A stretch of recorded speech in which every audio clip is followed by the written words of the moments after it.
never know if it could change your life. Take a chance, you're neither wrong or right. You never know if you don't roll them dice. You better roll them dice. You never know if it could change your life. Take a chance. All right, Rob, we got to put on our best 1930s, 1940s film reel news broadcaster voice.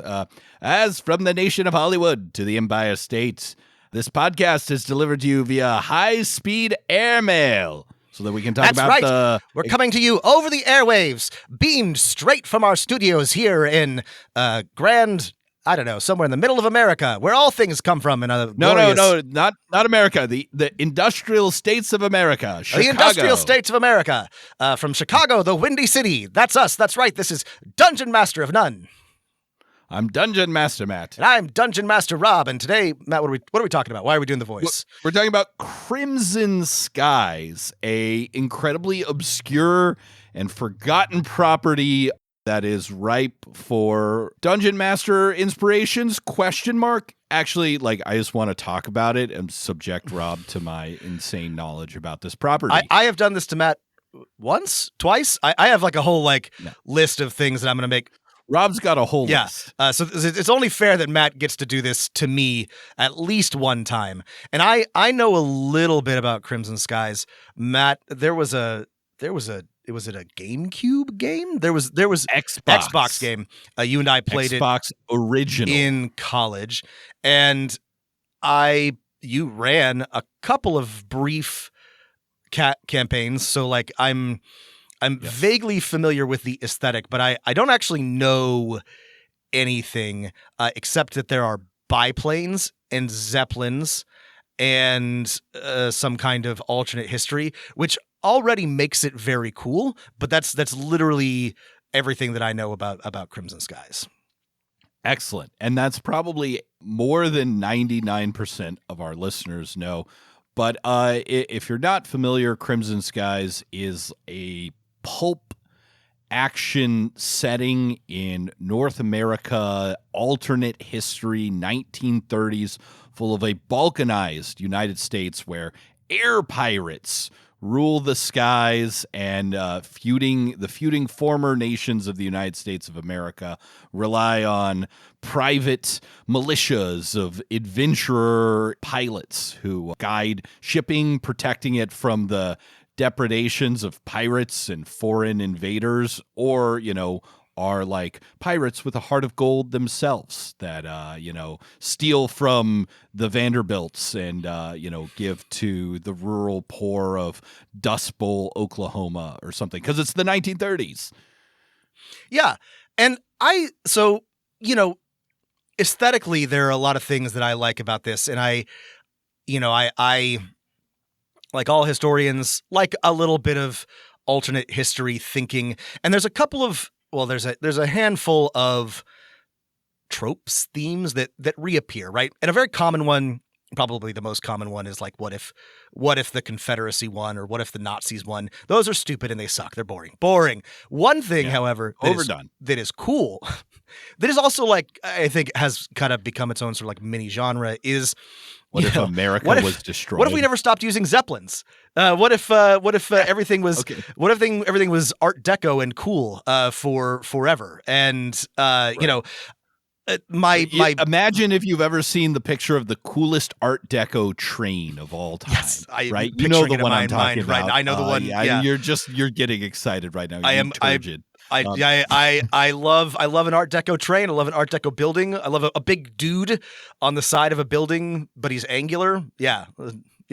Imagine that for an adventure setting with planes and zeppelins, and then you have Crimson Skies. And tell me if I'm off base here, Matt. But again, this is sort of like a mini genre, but this reminds me of vibes wise, of the Rocketeer. And Sky Captain and the World of Tomorrow, another thing that nobody saw and wasn't very good, but I liked the vibe of Sky Captain, the World of Tomorrow. But yeah, that's kind of so did I. The impression that I'm getting. A movie that costs around $100 million to make and looks like it should have been made for $3 million. Yeah, They had to hire Jude Law and Angelina Jolie for like 10 minutes on camera or whatever. It's ridiculous, but it's a cool aesthetic. And if you like, hey, I like pulp action, like I don't know, The Shadow and Doc Savage, but also airplanes, it could provide a lot of DM inspiration. And so I want to get into, okay, where did this come from? It came from a company called FASA, who probably a lot of people are familiar with because they made a ton of role-playing game material. They started off making, like, you know, it's literally like someone in a garage was like, all right, we're making Traveler supplements. And then they published Star Trek, the role-playing game. And then they went on to publish much more successful things like Battle Droids, which became Battle Tech. And after they were like established as a successful company, two of the members, including one of the founders, Jordan Weissman and Dave McCoy, you might have heard of Dave McCoy, worked on, he was like the developer of Defense Grid, if you ever played that. You know. Yeah. I didn't know that. That's a deep cut. Yeah. Yeah. They sort of were like, okay, we've got this idea for a property and we're going to turn it into, we're becoming a video game company now from a tabletop role-playing game company, turning it into a video game. And they ended up slapping together kind of a narrative board game / narrative miniatures game. It straddles the line between the two. And in doing so, they produce like 15 source books kind of by accident, so it's a pretty fleshed out world. And if you're wondering what you're getting here, to quote Jordan Weissman here, Crimson Skies is just combining two classic male fantasies. You get to be a pirate, you get to be a pilot. Men only want one thing, Matt, and it's to fly a cool plane and be a pirate. Yeah. Yes. Yeah, and I mean, this is, to me, like, if you're making your own custom setting, regardless if you're like, I don't give a shit about the 1930s or pulp action, like this basic idea of you take two classic fantasy empowerments that get people excited and you combine them is such a great idea, right? Jordan Weissman has done it before, like several times, right? It's like, okay, you get to be a knight and you get to drive a robot. You get to be a pirate and be a pilot. You get to be an elf magician and a hacker. Okay, cool. Yeah, I mean, yeah, we've talked about this a bunch. We talked about this in our episode on the Eberron supplement, Frontiers Eberron, right? Frontiers Eberron, right? It is a great, easy win to just like smash two things together. You know, space western is a classic, but you know, pulp pilot, you know, pirate pilot. That makes perfect sense to me. There's probably also like, this is, I mean, if you're trying to do something even like teensy bit unique, there's probably millions of these combinations that, you know, have not really been explored. So we'd love to hear your mashups of things that we haven't covered yet. But yeah, this is the logic behind it is very sound. The thing about doing it at your table is that it can be super easy to mash some things up based on the interest of your players, and like space western in no way has to be original for it to be the best campaign you've ever run. Now, of course, if you want to, like, I don't know, produce a movie or a multi-platform video game saga that's released on PC and then the Xbox or whatever, and also has click miniatures, then yeah, maybe you need to be a little bit more original if you want to be successful. But it seems like the whole idea of Crimson Skies was just like some people at FASA just got really into weird aviation of the 1930s, and we're like, how can we make this more exciting so that it's not just set in the Spanish Civil War or something like that? How can we extend that logic to the rest of the world? And that's kind of what they did. And apparently Weissman like read a bunch about the golden age of piracy in the Caribbean and like what geopolitical factors played into the fact that there's a bunch of military trained, stateless, mostly, you know, men who are doing piracy. Yep. That's what I studied. That it is a very interesting period when you have, anytime you have a bunch of unemployed men running around, especially if they were previously employed. Maybe doing war, for example. Interesting things happen, and by interesting, I mean usually bad, especially if the thing that they were doing before they were unemployed was, being in the military. So that's, Right. I mean, that's a very solid, even if that's literally the only thing that he knows about the period, that is a very solid grounding for, creating a interesting and dynamic setting. I'm not like, I'm not an aviation enthusiast, Matt, but I, like everybody, I like planes. I think they're neat. A lot of the planes from the 30s and 40s and 50s are, they're cool planes.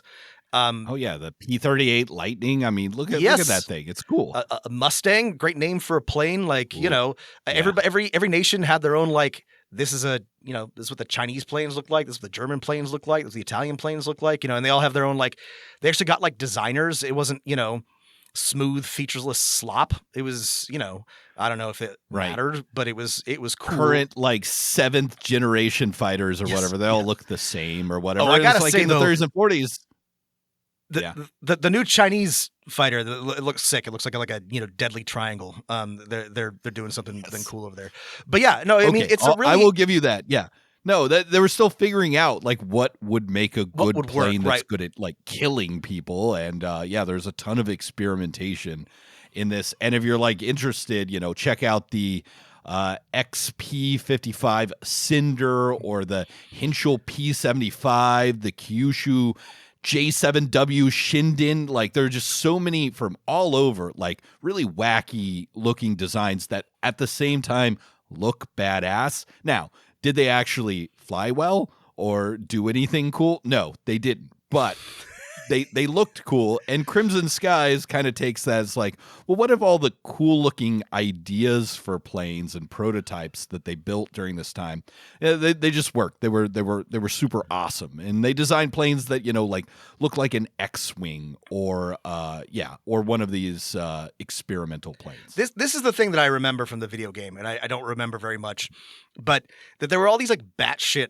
like airplane designs, and they all had like different, like, they had like speed and maneuverability and firepower and whatever, and they were theoretically balanced, but like none of those things would ever fly in like real life. They were absolute, like, totally bizarre. But I guess that was cool about it, is like you could fly these really like unique, weird, based on like real like aviation designs planes. I mean, it really was like a Wild West, and Matt's correct. Most of these planes sucked. They were not like, they were not actually like useful in combat, but it was an interesting time for planes. You like planes? We talked about trains earlier.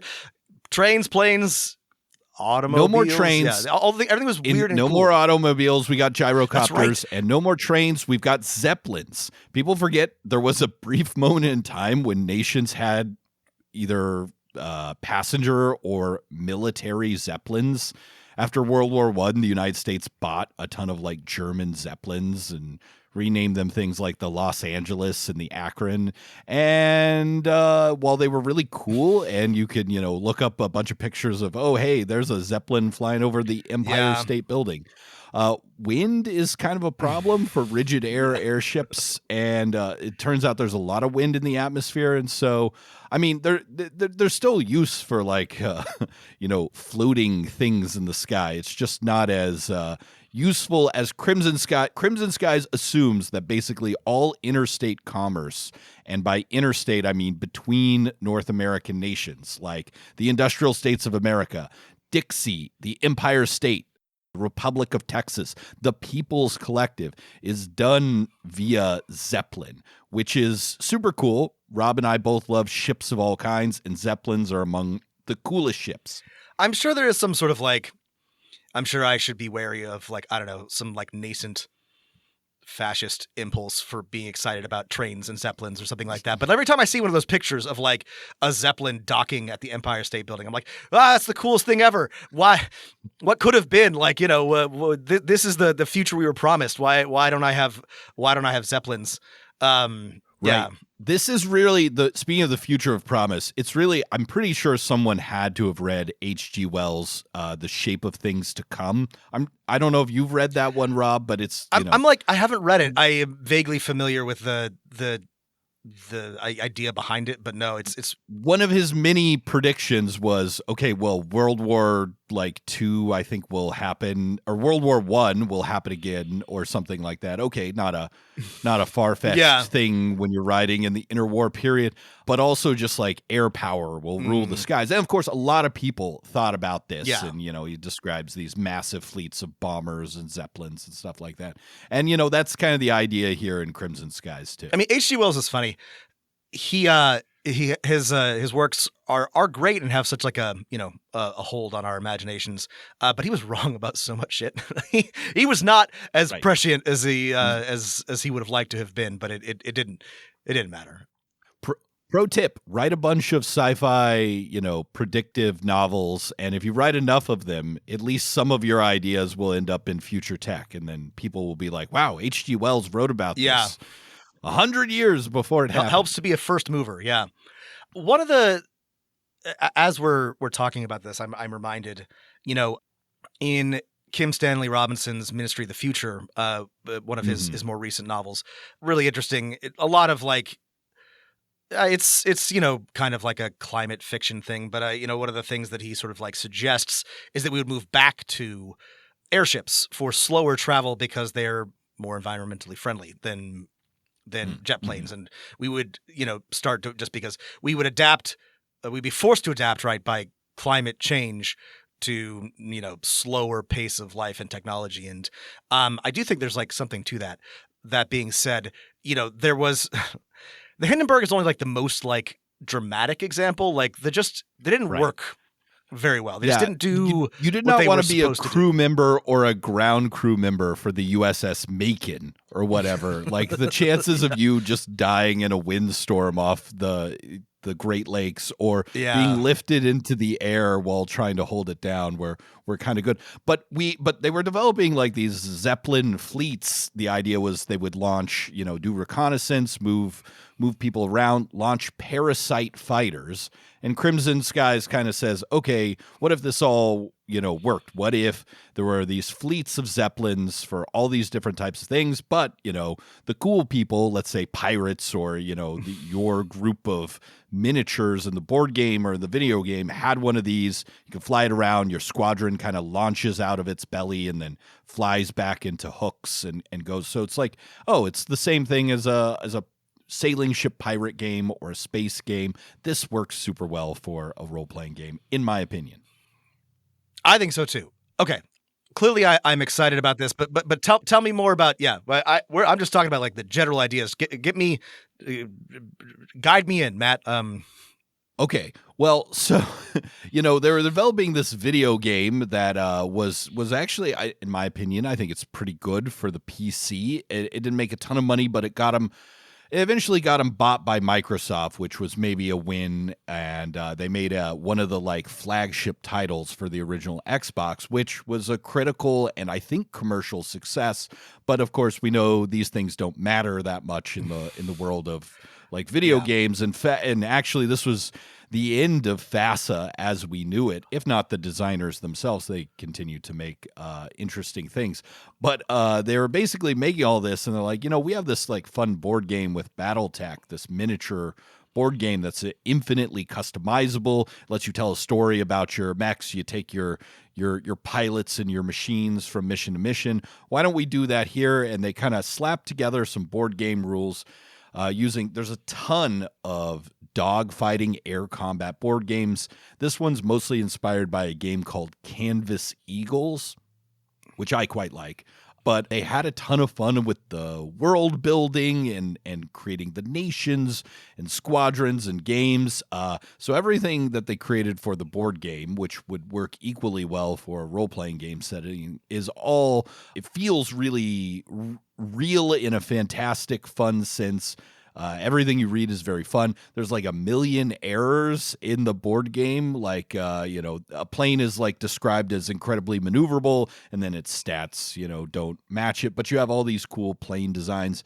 And actually, of the one thing you could still buy for Crimson Skies, because I don't think you can get the video games, and you'll have to pirate the source books or buy the novels secondhand, is the company Ironwind Metals, who makes pewter cast miniatures, still sells Crimson Skies miniatures. So that's what we got. That was what was made for Crimson Skies. Should we talk about the world building? Well, sure. Let's talk about but first, like, you know, I you know, as a young man, I quite enjoyed all the, like, you know, all the Star Wars ships books that had all the, you know, the loadouts and the technical information and, you know, the cross sections. I think I still probably know, like, how many photon torpedoes an E-wing, sorry, proton torpedoes. Please don't get mad at me. An E-wing can carry. Was it like this? Like, did you have like breakdowns like that detailed on the planes? Like, there's the aircraft manual and like shit. The manufacturing history, its service record. Yes. Notable Tell me who built pilots. it. Tell me who built it. Yeah. Where are their shipyards? Yes. Oh yeah. Where are the okay. factories? Well, this one's made by Howard Hughes Aviation, and this is produced by Sikorsky and, you know, Ravenscroft. All of these like I real and slightly fictional companies. It's like, oh yeah, I'm flying a Bel Air Cobra. Okay, perfect. Yeah, you're in a was it a Pratt and Whitney Peacemaker, right? Their manufacturing plant is in Tulsa. You know. I love it. All of this. Yeah. Tell me about the world. All building. of the technical tell me about how details. How did we get here?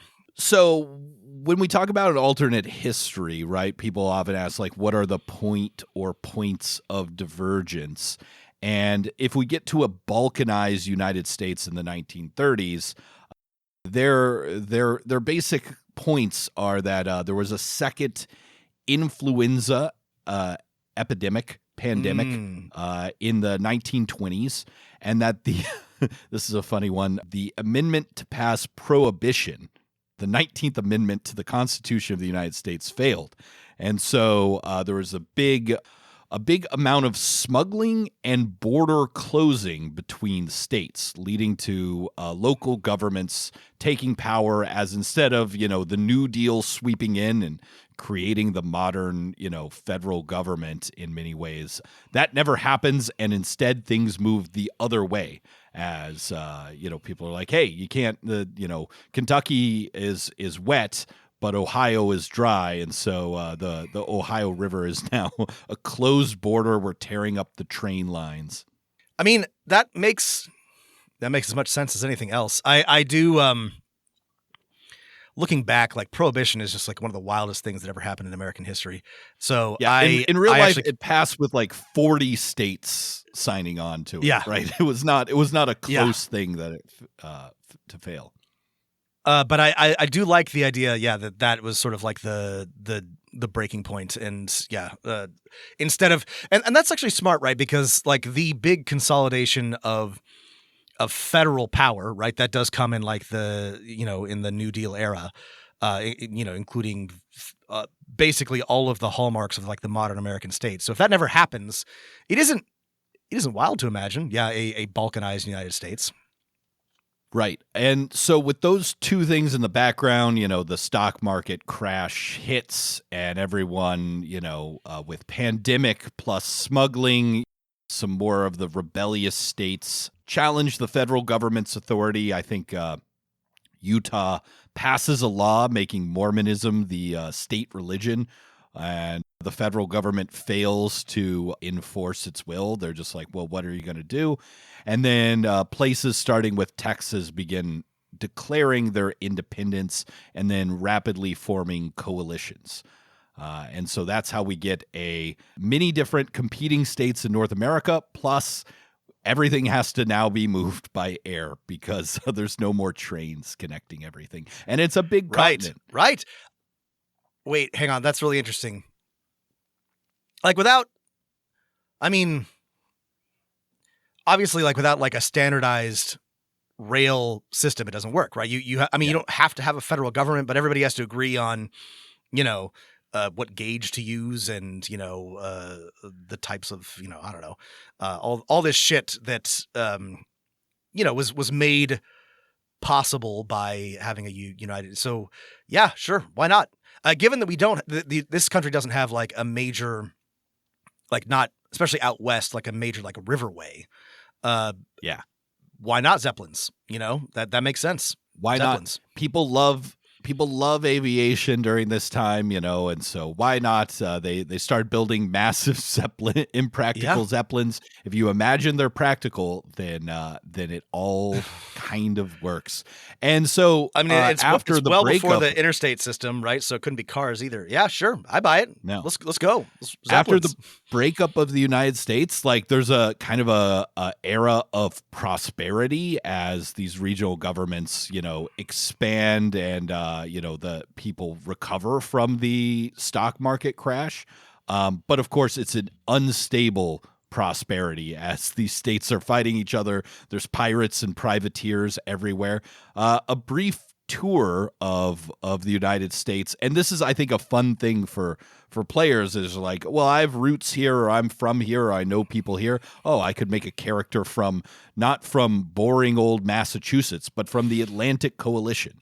Or not from New York, but from the Empire State, the new center of finance that is challenging to the West, the most of the Midwest, the industrial states of America, which after a failed Union drive, becomes kind of like a state capitalist, maybe slightly more fascist leaning than the other places, in that they're allies with Germany, and just really powerful industrial concerns run the Midwest, which I've been to the Midwest a lot, and that makes sense.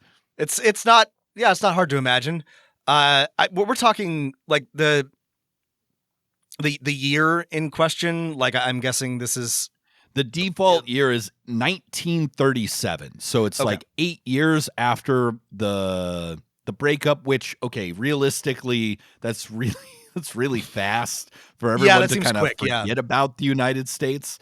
But this is explained away by having some events where some Unionists, people who believe in the United States of America, commit some terrorist atrocities to try and keep the Union together. And so everyone kind of hates them. So even people who wish America was still a thing keep it to themselves for the most part.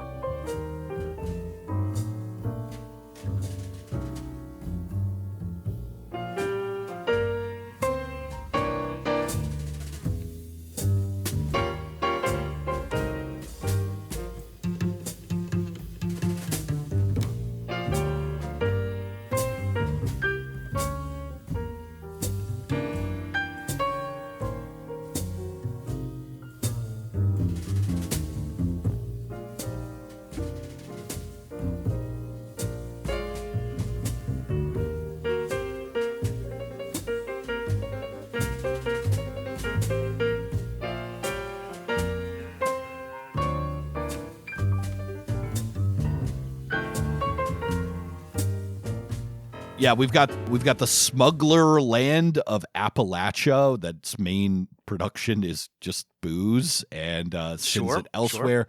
Sure. The loosely controlled Confederation of Dixie, where states' rights reign supreme. And this is where we get into some of the is that where you want to go with your alternate history? This is explained away by at least among pilots, right? There was a big push for integration of units. And of course, this is also the time of the Great Migration, and this talks about how that was accelerated during this time. So again, whenever you're hitting on real world history topics, you gotta be careful a little bit with this. I don't know how careful Crimson Skies actually is, but it's not. I mean, French Louisiana. Yeah, sorry, go ahead. No, so tell me about French Louisiana, then I will opine. Keep going. No, opine away. I'll say French Louisiana, and then one you'll really like too. It's just interesting because there's two things at work here, right? I think some people with alternate history are trying to reasonably extrapolate, and I don't I'm not against that, but also part of the fun of it is you can imagine things that are different, and so why imagine yourself a racist state, right? Why imagine yourself like a reformed confederacy? Why not like a successful reconstruction? Like, why not like a, Right. freedmen states of the South or something like that? Like, I know. I think it would have been really great if they had added like the free city of Memphis, right on the border of Appalachia and Dixie, which has become a mecca and a haven for people who don't want to live in Dixie anymore, primarily Black Southerners. I think you could also say Southern states basically did whatever they wanted until the New Deal and even during the New Deal. So were things actually that different in this alternate history? There's not actually like slavery's back. That's not part of the setting as written. But yeah, you're right, Rob. Your opining is correct. I mean, and then we've got again, like some. I'm an enthusiast of alternate history. It's just like this is a thing that happens a lot. Is we end up with like here's a modern state, but it's got slaves or it's apartheid or it's super aggressive and like okay, like that's not like unrealistic, but like if we're gonna do this, why not be truly creative? Anyway, tell me about the other states. Well, Dixie, on the other hand, makes a great villain, right? Your players do not feel bad. Yeah, about that's a good point. You do want a bad Dixie guy, planes. and yeah. And there are a couple, though. In classic FASA fashion, all the states kind of suck in one way or another, and the true heroes are the adventuring pilots and independent squadrons that make the good decisions to help out everyday people. French Louisiana has become a quasi-like territory of France once again, backed up by the might of the French Foreign Air Legion. The Republic of Texas, which is annexed to Oklahoma, is like love to see it. Probably the most evil state in that they're like just warmongers to the end. They're constantly attacking every single one of their neighbors. Amazing. To their north is, I think, the one you would like the best, which is America's only communist nation, the People's Collective, from Kansas to Manitoba. Okay, I was wondering about this. You mentioned this, and I was like, okay, where did they theorize? And I'm like, okay, given the time period, I can see that the Midwest Party. is People's Party, Eugene Debs, but. Okay, I like that. Yeah, to Manitoba. So that it's not. sense, It's the Western. It's the Great Plains states: Iowa, Nebraska, Kansas, the populous states. Right. And while they are communists, they are firmly anti-Comintern. They do not like the godless Soviet Union because they are a Christian communist state. Right. Every comrade pilot is both a devout believer in Marxism, but God as well. I love that. That makes like perfect sense for an American communist state to be like some kind of like Jesus loving communalist, agrarian society. That's sick. That's awesome. Yeah. In the West, there's a bunch of like disputed territories for your players to play around with. The pirate haven of Free Colorado, the Mormon nutjob state of Utah, the mining, extractive area of Arixo, and two First Nations or Native American Indian states, the Navajo Nation and the Lakota Nation, are independent in this setting. Rob, I wonder what you think about this, because this is like a recurring theme in FASA properties, like in Shadowrun, right? Is to have a like resurgence of Native American political power in one form or of another. And this I think there should have also been like it's only the 1929 when this has happened. It's not too late for the state of Sequoia in eastern Oklahoma to emerge. But I don't know. What do you think about this trope of FASAs, at least in the Shadowrun context, which I know you can speak on? Yeah, I think this is interesting to me, and it sort of makes sense in the Shadowrun context because there's magic, and there's a lot of there's opportunity for First Nations people and Indigenous people to make their mark. I mean, I don't know. I am I'm one of those terrible people that thinks that we ought to. I'm like a literal land back guy. I'm like we should apologize, give all of the land back, and indigenous people should control America again. Yeah, what we did was genocide, and that's bad. So every time I read this, it makes me happy. But like population wise, there just simply are not enough. Like there just are not enough Native Americans alive and in existence to have their own when nation. It's balkanized, I would say, tragic, there is, but right? Like, when there can be nations of 200,000 people or something like that. And it's explained in the lore, which is that, while these nations are called Lakota and Navajo, there are many other tribes and that move in part or in whole to those nations, which of course makes the names of the nations a little problematic, especially like with Navajo, which is not the term the Navajo would call their own nation, but they listen. They call themselves Dene. It would be something. I read this as, hey, these are some people who are not indigenous themselves, trying to make a setting more interesting and inclusive. The way the native characters are written is not always ideal, but that's at least in my opinion, it's a thing you could fix in post if you wanted to use this setting.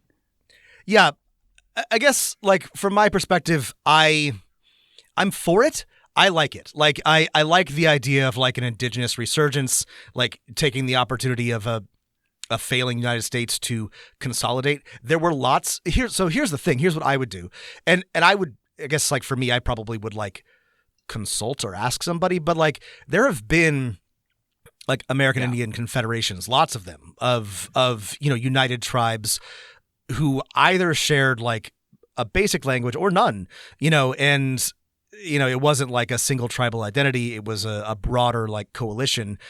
And I could definitely imagine, in a time period like this with like a bunch of, political power up for grabs, like a coalition of indigenous peoples forming a nation state in the Great Plains or the Pacific Northwest.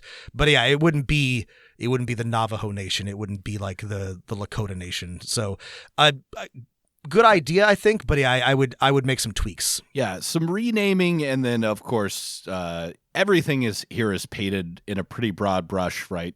Texans are all like oil-rich, warmongering cowboys. Here's the thing: it's funny when you do it for Texans. It's less funny when you do it for a native population. Yeah. I guess I should say, moving to the Pacific, this is not the only native polity. There's also the Kingdom of Hawaii is independent and under Native Hawaiian control. Again, that makes more sense than given it's only been 30 years. Right. Yeah, that one I buy. But, precariously balanced between more powerful, nations like Japan and Great Britain vying for their, very strategic Zeppelin refueling location. But on the coast in hated California is the nation of Hollywood, which controls a lot of the country's, culture and, movies and film, and has taken that to heart. Like a lot of their pilots, they go and they fight pirates, and then they film a film about them fighting pirates and stuff. It's very fun. Incredible. I love that. Because this is, what is it, like Silver Age or Golden Age? Yeah, something like Golden Age Hollywood.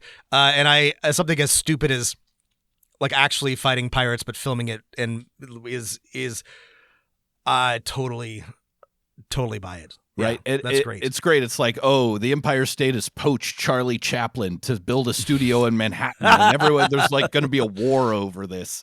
And then north is Pacifica, Oregon, Washington, and British Columbia in a very small federation that is flexing its naval power and technological bit out of Boeing, developing, like Tesla weapons and stuff like that up there.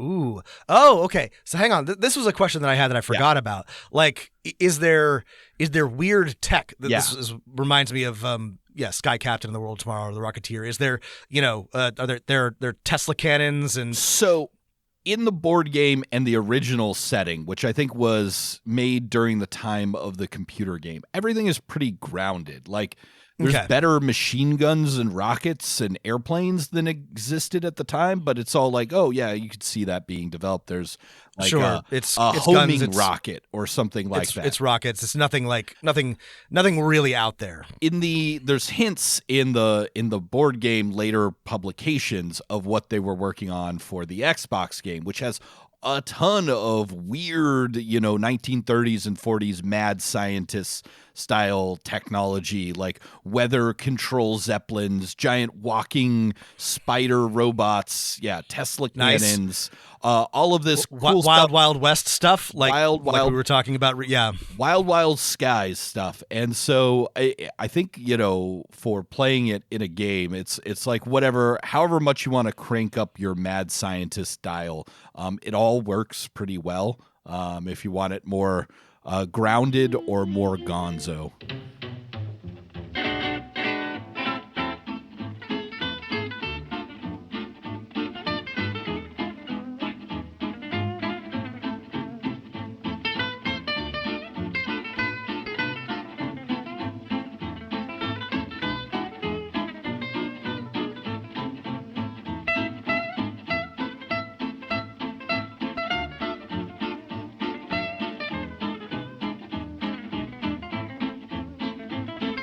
And then I think that's our tour of the Americas. There's also an independent Ontario and Quebec and Alaska where, there's not much of a state, but there's a lot of feuding white and red Russians from the world setting basically assumes that every civil war that happened over the last 20 years is continuing on. So if you want to play a game in Australia or Spain or wherever, there's some kind of war, low-level war going on that is fought between airplanes. You love to see it. Okay.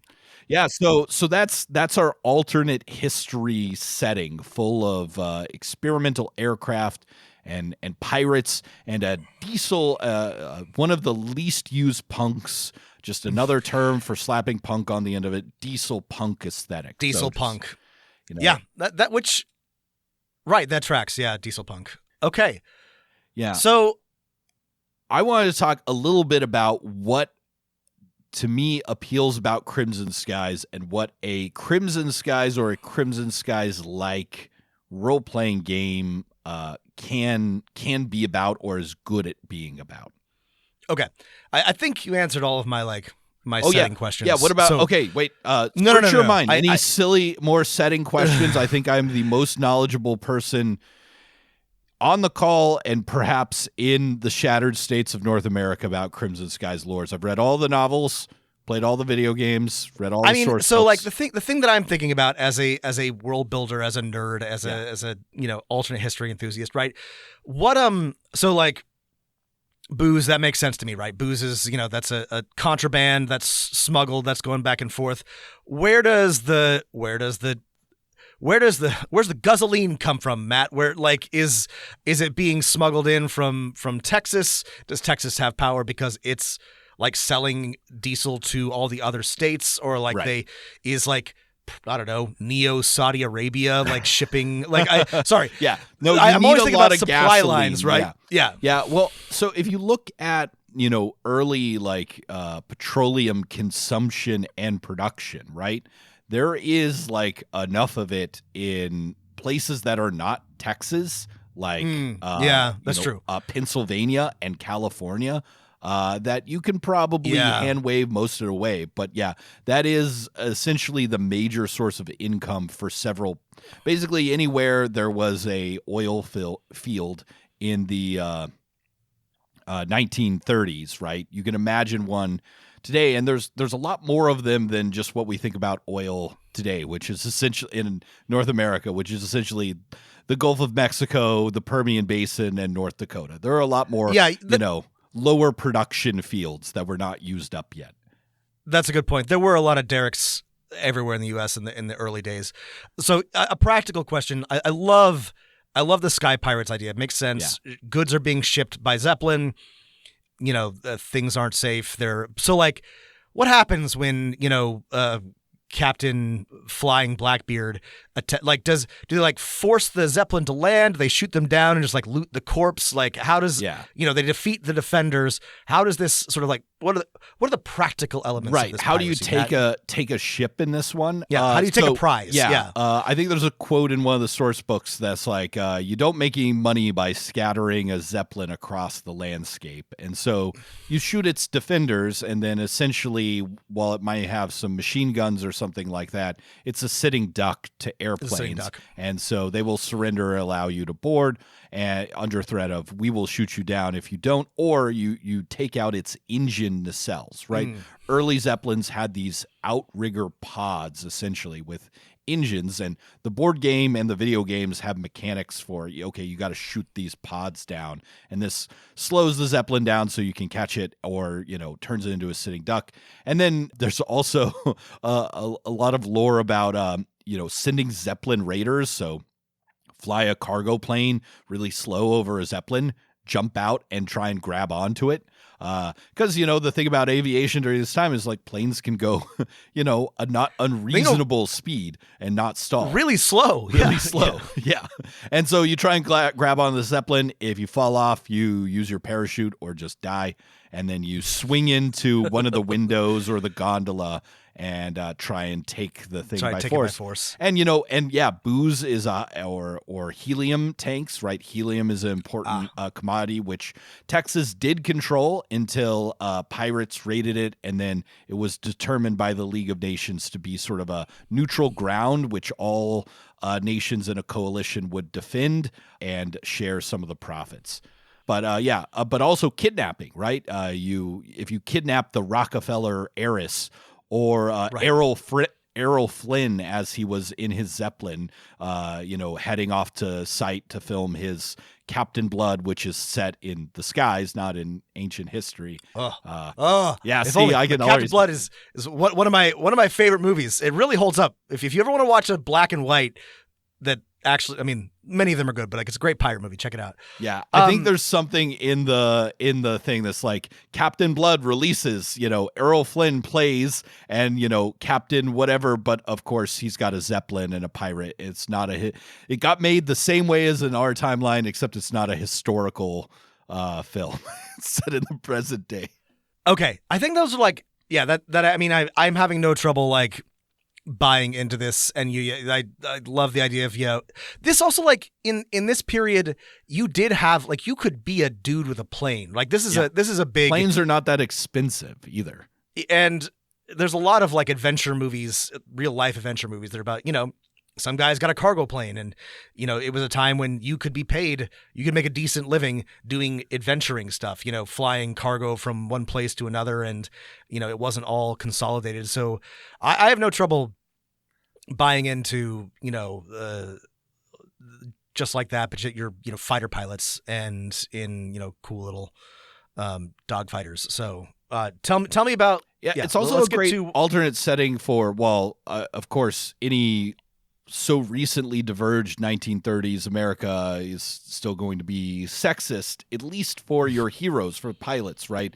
The air forces and militias and pirates seem to be plenty integrated with plenty of women pilots, which of course, there was a lot of women in aviation in the 1930s and 40s. Yes. Yeah. So that's kind of a fun thing. And there's tons of sources you can go to for inspiration, obviously, like the Indiana Jones movies. You mentioned Sky's Captain, The World of Tomorrow, Doc Savage, The Phantom, any of the pulp novels and comics will get you in the feel for this game. I think the gameplay loop of a Crimson Skies thing, where there's a lot of nations you can go between, and the idea of having some kind of ship or base, probably a ship, a Zeppelin your players call home, and then they all have a fighter that launches from it to do missions is a perfect idea for a adventuring loop for a campaign. Absolutely. I mean, it works the same as and we've talked about this a bunch. A pirate campaign is kind of runs itself, right? Your players, they have a ship, they want to go and make their ship better. They want to go after their enemies. They make more enemies. Like it's you can kind of like set them loose. So doing it, but they're in planes makes perfect sense. And in like pulp conventions, right? Most of the like stories and campaigns for the board game or the video games, start out like that, but then there's a greater treasure to find, and in seeking that treasure you uncover some kind of conspiracy that is usually geopolitical in nature. Oh, the Germans are funding these pirates to do XYZ, or so and so has got a deal to undercut the Pinkertons or Blake Aviation Security, and there's a spy that we got to go find on this Zeppelin that we got to raid, that kind of stuff. Oh, there's a new experimental fighter that's been developed and someone's trying to steal it, or we're trying to steal it, and then a larger plot unfurls that could have grave implications, right? Because, I think default to a 1930s setting is everyone's a little uneasy, right? The Great War ended, but we all know, maybe something's coming. And while Crimson Skies is not about, World War II, the idea that one could happen at any time, especially between all these nations, and, we got to stop these people from launching a plot that will launch the world aflame again. So a question that I have that isn't like a problem, right? But the something that is a little bit different, slightly more challenging than like an adventuring party, is you're a squadron of fighters, right? So, does the game, I guess it could go either way. I guess you could balance it, but like, are you spending most of your time in the skies? Like, is this a dogfighting campaign, right? Like, are you mostly pilots, or do you pilot and then like you're also like hopping out and, doing deals, and also like having, running fights, or, fisticuffs or whatever? I could totally see it either way, but like we have talked at length about ship combat and like also like airplane combat. Those are challenging to model in RPGs. Right. Especially with something like Crimson Skies, with its 1930s thing, obviously you're going to have a dogfight or something like that. But then, wouldn't it be fun if the players have this exciting chase through the streets of Chicago with Al Capone's gang on their tail, or something like that, or some kind of fisticuffs in a bar, and you would want stats for that too. My ideal system for this would be something akin to Lancer, where everyone's like out of combat stats and in vehicle stats are kind of separate, and you can level up both. But being good at being good at finding clues to the lost city of gold in wherever, Indiana Jones style, doesn't make you worse at being a pilot. Which is one of the problems with using an off-the-shelf system. And I should say, right, Crimson Skies is a narrative board game. So you have, you play it over a hex grid, and you have planes that you can customize, and you have pilots that you have stats for. And these can carry over from missions and earn experience and stuff like that. But it's not a role-playing game. There's no rules for what happened, how to resolve a conversation or an investigation or something like that. And the board game itself, while super fun, I love it, is really slow. There's no way to do a dogfight in under like 3 hours, right? Players chip away at armor and trade blows back and forth. It makes it a very exciting game, but it's too detailed for a role-playing game. Because I'm sure some people will be like, well, I've done BattleTech or whatever, and when we have mech combat, we just play BattleTech or Alpha Strike or something. But in my opinion, it's too slow. You'd have to use another system. And speaking of ones that are like generic and off the shelf, the one that screams most obvious to me for a Crimson Skies style game is Savage Worlds. It's pulp, it's fun, it has serviceable vehicle dogfighting rules, and you would just have to tell your players up front, like, hey everyone, put max stats in piloting. In pilot. Savage Worlds also has weird science built in. Like that's one of the sort of like core settings. Like if you do want to include that kind of gonzo pulp stuff, like as we've discussed at length, it is a pulp setting. Like that is the core of the Savage Worlds. So that makes perfect sense. Yeah, no, Savage Worlds out of the box with is I think perfectly fine for this game. Just make sure no one's bad at piloting, with the default assumption being you're all, that's the four important. of you Yeah. are a member of a squadron. And right, you could maybe divide the pilots. Savage Worlds is also great for you can divide things up, and maybe you could divide the pilot skill up into like 2 different types of things so players could feel specialized. But there's enough like vehicle stunts and stuff like that people can still feel like they have a unique pilot. I'd also say, Genesis, especially the vehicle rules in the Star Wars books are perfectly, like they kind of say it's like, hey, if you're doing you could do a squadron game, you could do an X-Wing squadron game. And yeah, I think this would be perfectly fine too. I mean, let me ask you a question, because we've in our many years gaming together and, talking about games, working on games, we've gone around this question, but like, I'm not sure I've ever asked you directly, but like, I mean, do you prefer, so there's like 2 approaches, right, to this type of combat, right? There's a like a BattleTech type, like where you have like armor and lots of different weapons and hard points, and like it is slow, but it's exciting, right? You're like blowing off like, chunks of things and, really like granularly modeling, warfare between armored units. And then there's like an abstracted version, which is like something like Savage Worlds, or even more like you roll and like you did it or you didn't do it. Like, do you have a preference for this type of thing? Do you prefer like the crunchy BattleTech kind of things? Yeah. For a role-playing game, like for me playing, I love a crunchy game.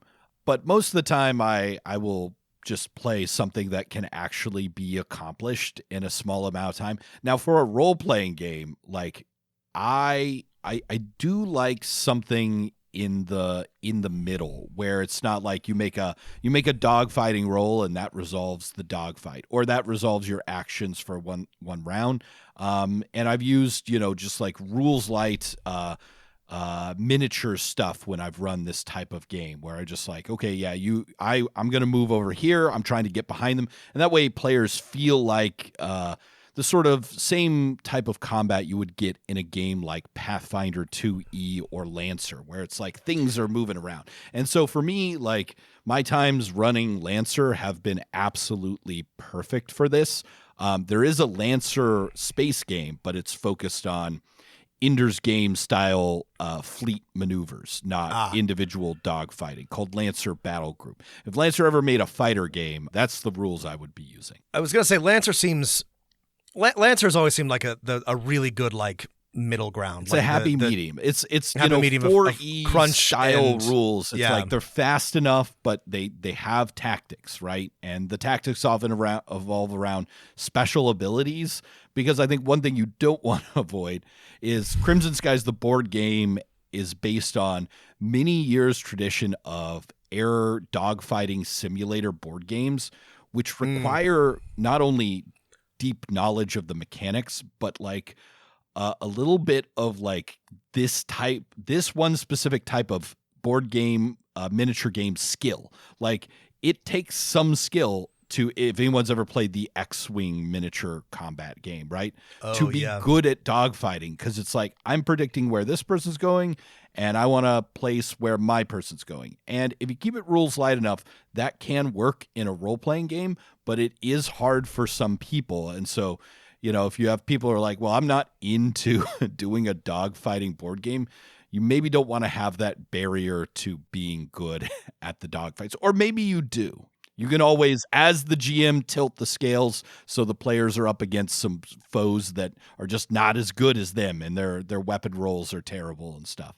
A rules light version of this that I think might be a good analog, or a good something to cobble together, is I played in a really great one shot of it's based on Apocalypse World. It's a game called Night Witches, based on Noctexan, based on the Soviet regiment of women fighter pilots that flew like biplanes, in World War II, and did bombing runs at night, and were incredibly cool and badass. But it was very it wasn't really like focused on the dogfighting. It was also a lot like Apocalypse World, a lot of interpersonal relationships and dramatic moments and dealing with like, the secret police and misogynist Red Army officials and things like that. But like that, I think would be like a if you wanted to do a more rules light version of something like this, a place to go or a way to think. You could do. I think Night Witches would be a good inspiration. It's just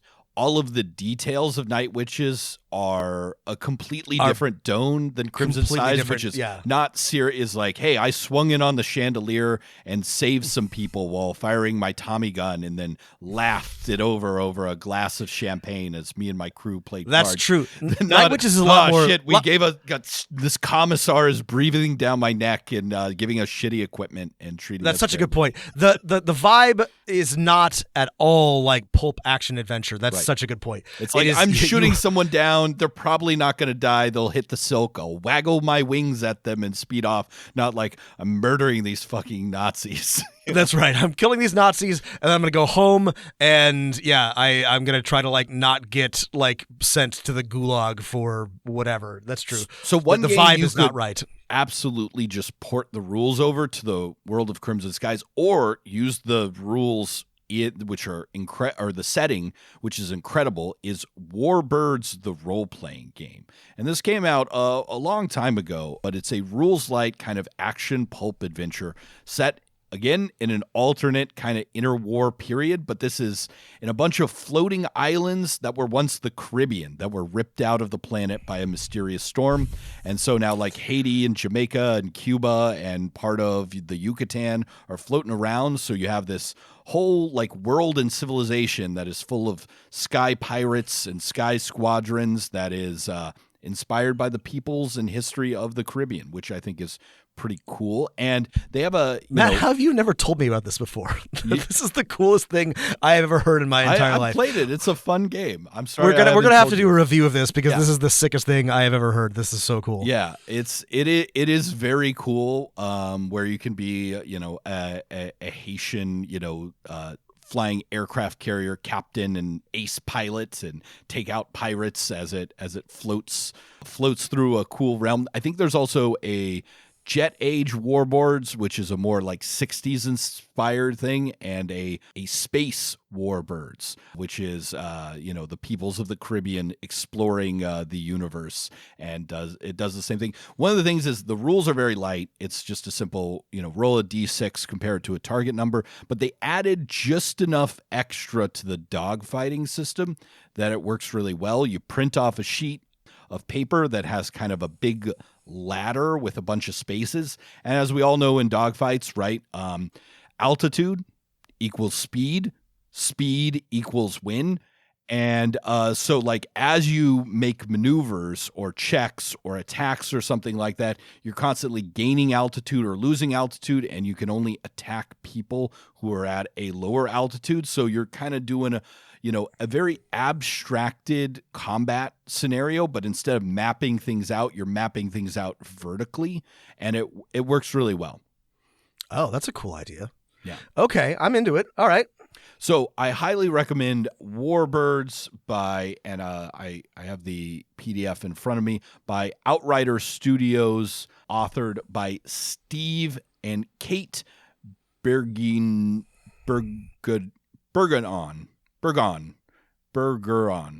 I don't know how to say their last name. Anyway, the art in this book is also incredible. And the other one I will mention, if people like Fate, is Tachyon Squadron, which is Bergeron, right? Bergeron. Sorry. It's not an unusual name for me in my position in life. The fact that I don't know how to say it is very embarrassing. I mean, I might be wrong, but I'm like, Rob. Bergeron. Isn't that Steve and Kate Bergeron? I'm going to leave it in. And there's great plane designs, which is, a must-have, too. And, a really cool setting. Very jazzy. You got to play a lot of jazz. Jazz. Right. Sorry. Jazz. Of course. Like, jazz clubs in the sky, jazz clubs all over the country. Like, this Zeppelin, that was a jazz club. Oh man. Great. There's so much to do here. Easy, Yes. Oh, man. Yeah. What if you met Winston Churchill on a diplomatic mission to the the Empire State in a speakeasy in Manhattan, and a gyrocopter landed outside. What a great conceit. Okay. Yeah. Last nation I forgot. Oh, Columbia. Columbia is the loser state. It is Maryland, the District of Columbia, and is the rump of what's left of America, but is now the diplomatic neutral ground. The League of Nations moved its headquarters from Geneva to Washington, D.C. So that's what they use DC Switzerland of the U.S.? Yeah. Okay. Oh, the other one, Tachyon Squadron. It's a Fate game, and it's, inspired by like Wing Commander and, all of our favorite Battlestar Galactica, all of our favorite movies about space pilots who are cool and have feelings. And yeah, we do love that. And it's rules light. And, because of the way the system's set up, you can be good at other things and you can also be good at flying your plane. And it's more about, let's describe a cool narrative dogfight instead of worrying about, am I good at positioning my miniatures around or using my, tactical abilities to great effect. And if you have players like that, I would say just play Tachyon Squadron or play Tachyon Squadron and change the, plasma cannon to a Tesla cannon and the lasers to machine guns, and you're good to go. Okay. Any final thoughts about Crimson Skies? Well, like I said, I always liked this to the extent that I knew anything about it. You have been a fan for as long. Sorry to blow you up on this on our podcast, Matt, but like I remember when we were living together after college. Yes, you were working on a Crimson a Skies board game, tactical board game. I still have all my notes for this, so we'll, maybe one day we'll do it someday. We'll make it happen. We'll buy the rights. I have the rules for a rules light Crimson Skies dogfighting game that me and a couple of my friends have played couple times, which is great because again, the original board game rules, I want them to be great, and they just take too long. I just can't play a board game. This is a great motivator for people to create, Matt. It's like you like something, you want it to be good, but it's not good, so you got to do it yourself. This is what drives a lot of people. So my final thoughts of Crimson Skies are two things, which is first, as far as anyone can tell, Crimson Skies is dead as a doornail. I'm sure some people play it somewhere. Rest in peace. There are some fan communities. Yeah. I looked it up, by the way. The video game got like a 90 Metacritic score. Like it was very well received. Like it's a good video game. And the original PC one is also good. There's amazing voice acting throughout. It's all over the top and pulpy. It's super fun. The characters that are introduced in the game, the Black Swan privateer of the skies who may be Anastasia Romanoff, Charlie Steele, a Hollywood starlet turned pilot, Comrade Easter Whittaker, hero of the People's Collective. Like there's so many good characters and pirate gangs that are full of flavor. I love it, but it's all dead. And if you want any of this information, like if you want to play the PC game, all I have to say to you is good luck. Like you probably need to figure out how to install Windows 98 SE or something like that. If you have an Xbox or like a Xbox emulator, you should get the game. It's fun. You can get the Xbox game much, much easier. And the board game, you cannot find it in stores. I have a copy that you cannot have. However, if you poke around and you can find either used copies of the source books or PDFs of the source books, which is pretty much the only way to get this information. But again, it's not too hard to find if you're looking for the PDFs. There's no I forget. I think Jordan Wiseman may actually own some of the rights anymore, but there are no plans to do any more Crimson Skies things, as far as I can tell, and there probably never will be. I hope there are. So that's my first thought, and my second thought is. I think it's just a fun setting for both an experiment in how do I build a world that would be a fun role-playing game that really centers whatever my conceit for the players is in the driver's seat. I think it works really well. Often, Rob, we talk about accessibility in our world building. And by that, we mean, can players easily understand the concept we're going for? Yeah. And we can rely on things that are popular. And I don't think, pulp 1930s action is super popular, right? We mentioned one movie that no one saw, Sky Captain: The World of Tomorrow. But I don't know that anybody remembers The Rocketeer, which was... I think people remember The Rocketeer fondly. But, I mean, if you're not a millennial, what are the chances are that you know... But yeah, that's a good point. It's not... Yeah. The other way to make it accessible, if you don't do that, right, is to draw upon parts of the real world, right? And I think everyone knows... They have a vague idea what like first half of the 20th century California Hollywood was like, or Chicago in the 30s or something like that, or and that makes sense to them, right? So you can rely on that if you do an alternate history, and I think that's a way to make something that is more high concept, or not high concept, but a concept that is unfamiliar, accessible, is using an alternate history, and I think this setting does it really well. Plus, I like pirates and I like planes. Yeah, and we mentioned, dieselpunk of the punks is underutilized, but all of the elements, exactly like you're saying, they're familiar, they're understandable. People are going to understand America in the 30s. They're going to understand planes, Zeppelins. It's interesting and unusual without being... it's not so high concept that they're going to have to really stretch their brains to figure out what's going on. I guess the more popular version of this type of setting is weird World War II, right? Yes, which is very common. Everywhere. Yeah. And that's fine. It's just not my jam. That's boring. Sorry. This is the first Wonder Woman movie actually had some of this kind of thing in it, because it was in between, or no, it was set during World War I. Yeah, and that wasn't a bad movie, but that is another, I guess, sort of analog. I know that's one of the things that why it sort of stuck in my mind, even though after playing it in college I did not interact with Crimson Skies a whole lot. Is just the aesthetic is interesting and unusual, but not so weird that it's hard to think about. And unlike 17th century pirates, people in the 1930s had cool leather jackets and sweet scarves. They did. They had very cool. They had aviator jackets, bomber jackets back when they were not ironic. They were just cool. Yeah. Your setting has to have cool jackets. I'm sorry. No, that's not true. I gotta agree. If you're gonna do a setting, you gotta have a cool jacket. If they don't have a cool jacket, what's the point? Well, thanks for giving us your tuning in to Aerotone News, listeners, right, for the Parade of Aces.